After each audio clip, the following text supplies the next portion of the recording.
भंडाऱ्यातील भूमिगत गटार योजनेचा खेळ खंडोबा झालाय। गटार पाईपलाईनचं काम निकृष्ट दर्जाचं असल्याचं पाहायला मिळतं। योजनेच्या कामाची चौकशी करा अशी मागणी आता खासदार प्रशांत पडोळेंनी केली आहे। भूमिगत गटार योजना ही एक फेल्युअर योजना आहे।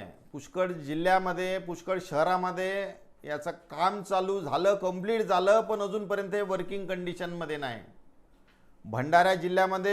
भंडाऱ्यामध्ये स्पेशली भूमिगत गटार योजनेच्या मार्फत लोकांना त्रास होत आहेत। पुष्कळ जणांचे ॲक्सिडेंट होत आहेत, रस्ते खोदून टाकलेले आहेत, परंतु जे काम सुरू आहे ते अत्यंत निकृष्ट दर्जाचं आहे। तिथं वेल खोदतायत, त्या क्रॅक आहेत।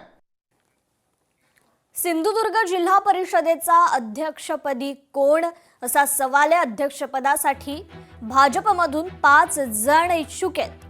सिंधुदुर्ग जिल्हा परिषदेच्या निवडणुकीचा निकाल अपेक्षेप्रमाणेच महायुतीच्या बाजूने लागला असून आता सर्वांच्या नजरा जिल्हा परिषदेच्या सर्वोच्च खुर्चीकडे म्हणजेच अध्यक्षपदाकडे लागल्या।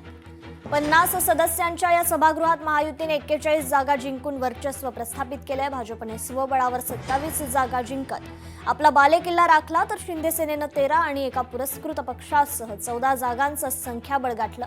निवडणुकीपूर्वी ठरलेल्या सत्ता वाटपाच्या सूत्रानुसार पहिली 3 वर्ष अध्यक्षपद भाजपकडे राहणार आहे।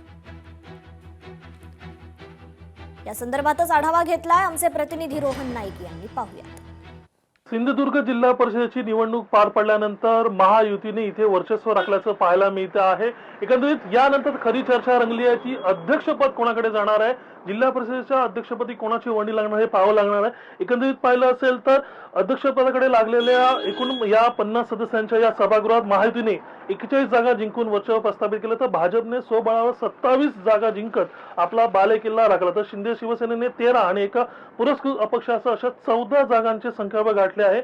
निवडणुकीपूर्वी ठरलेल्या सत्ता वाटपाच्या सूत्रानुसार पहिली 3 वर्ष अध्यक्षपद भाजपकडे राहणार आहे, तर खुल्या प्रवर्गासाठी हे अध्यक्षपद असून खरी चुरस आता आपल्याला पाहायला मिळते।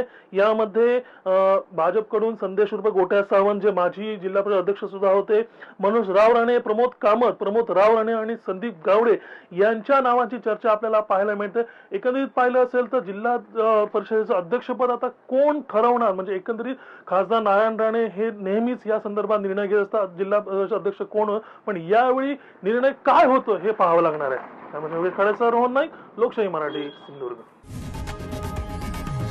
लोकशाही मराठी ऐका, पहा, जागरूक रहा।